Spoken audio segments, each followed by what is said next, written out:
mean, the loss of Russell Wilson is troubling for him. It's troubling for the entire outlook of this offense, which includes DK Metcalf, guys. And it's been a great offseason for the wallets of top receivers. He's the latest to take advantage. So he just inked a 3-year, $72 million extension that ties him to Seattle through 2025. Had just under 1,000 yards last year, Jeff. This season's projected total even lower at 900.5. I mean, does this news does this make you actually want to maybe take the over now that he has this behind him and it's Drew Lock season, baby?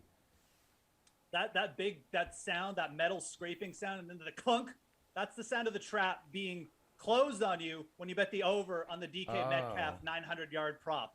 I'm not taking the bait here. There's no way I'm betting 2 Seattle overs to begin with on the same show. They'll kick me out of whatever NFL betting fantasy thing I'm in. Oh, look, DK Metcalf, I am so wary of the receivers who got paid this summer. You need to understand these guys are all like really gifted athletically, and their body feels a little bit off, and now they got this big fat bank account, man. And look, it's not like DK Metcalf is going to be on a competitive team down the stretch. There's not going to be much reason for him to go 17 games this year. Last year, he barely made over this number. And it's not like DK Metcalf was out there making his quarterbacks better. He really struggled in this offense without Russell Wilson. They were having trouble getting him open on screens. I think that's what they're going to be trying to do this year, but I just don't think it's going to be very effective. No, I don't want any part of DK Metcalf's over.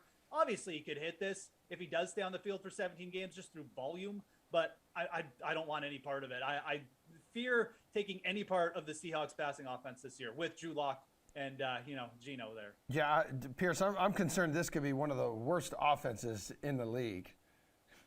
Yeah, it could be. Doesn't look very good on paper, and a lot of that has to do with their offensive line struggling over the last couple seasons.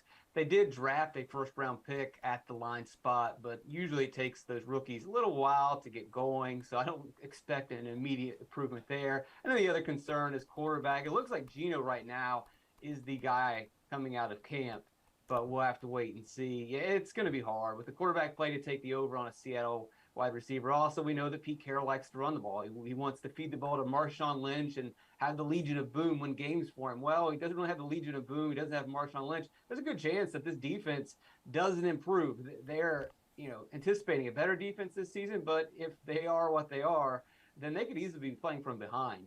And if you really look at what Geno did in his 4 games last year, he only averaged 175 yards per game. But again, that's Pete Carroll being Pete Carroll. His QB rating was 103. If you increase the volume for Geno Smith, it's possible that he could be a decent quarterback and put up some solid numbers. I mean, they let Russell Wilson go for a reason. Maybe they believe in Geno Smith. No. I think he can at least throw for 250 yards per game. No. I'm not going to bet this, but they've got good receivers. If the line improves a little bit, Rashad Penny, maybe he can carry the load. Maybe he gets injured again. Maybe they're going to run less.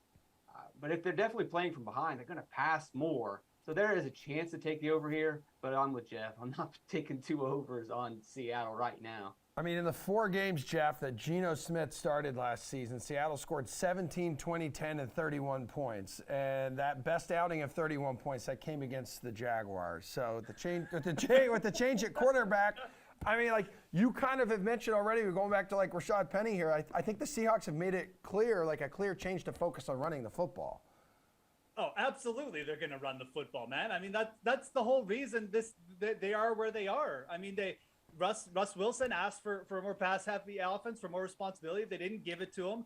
They traded away. They chose Pete Carroll's insane schemes and tendencies over Russell Wilson. So they're going to run the ball. It's Pete Carroll season in Seattle. Sorry, Seattle Seahawks fans.